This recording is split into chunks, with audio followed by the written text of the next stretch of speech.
Hii ni Mkupa TV. Hakikisha unakuwa mtu wa kwanza kabisa kupata taarifa mbalimbali za kitaifa, kimataifa, burudani na michezo kwa kuwa mtu wa kwanza kusubscribe, kucomment, kushare pamoja na kulike Mkupa TV kwenye ukurasa wa YouTube. Clemens Robinson Ansbeth. Mimi ni mwadhiri katika taasisi ya Afrika ya sayansi na teknolojia ya Nelson Mandela. Sisi tumekuja na utafiti wa bidhaa zitokanazo na katani. Kama tunavyojua, katani limekuwa ni zao ambalo limekuwa likishushwa sana thamani kwa sababu ya product zake kutokuwa na matumizi maalum. Sana sana katani zimekuwa zikitumika kutengeneza kamba, ambazo hizo kamba huwa tunafungia mbuzi, tunanikia nguo na kadhalika. Lakini kwetu sisi tumekuja na mbao itokanayo na katani, ambayo ndio hii tunayoiona hapa.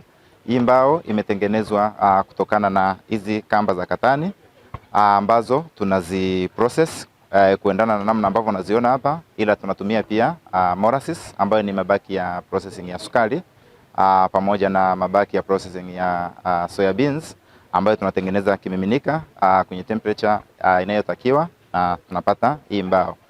Lakini hii mbao pia ina faida nyingi. Faida ya kwanza ni kwamba katani inapatikana inalimwa ndani ya mwaka mpaka miaka miwili.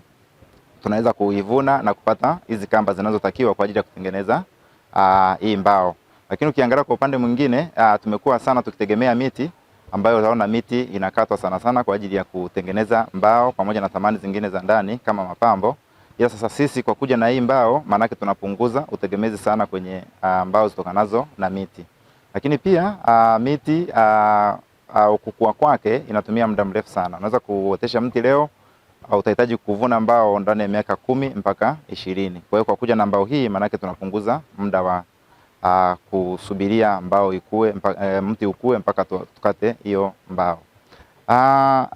Kwa upokeaji, wananchi wameipokea vizuri, japo baada hatujaanza kuprocess kwenye large scale, ila imekuwa ni very interesting kwa watu kwamba tunawezaje kupata hii mbao katani. Lakini lengo kubwa ni kwamba tuende kwenye Tanzania ya kijani na Tanzania salama ambayo tunaihitaji.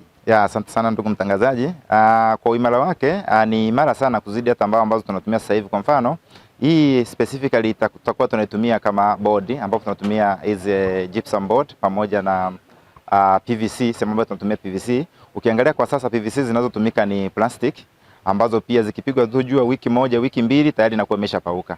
Lakini kwa mbao hii utakaa nayo miaka na miaka mpaka ipauke. Lakini imara wake ni mzuri sana kwa sababu hata ukiangalia, hata nikijaribu kuibend au kufanya chochote haiwezi ikavunjika. Kwa matumizi hayo kama ya board au wakati mwingine kufanya partition, ambapo tunatumia zile hizi tunaziita aluminium boards.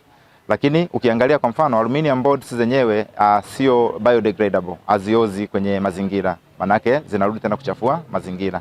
Ila hii kwa sababu tumeitengeneza kutoka kwenye mabaki ya vyakula pamoja na vitu ambavyo ni biodegradable, kwa hiyo inaweza kudegrade kwenye mazingira na kuoza. Asante sana ndugu mtangazaji. Wito wangu kwa wafanyabiashara ambao sana sana wanatengeneza hizo furniture pamoja na thamani na mapambo ya ndani ni kwamba kwenye mbao hii kwa matumizi ambayo hayahitaji load kubwa, kwa mfano kama kwenye boards au kwenye kufanya finishing, na washauri watumie mbao hii kwa sababu itatusaidia sana kutunza mazingira na kupunguza utegemezi sana kwenye matumizi kwenye kukata miti na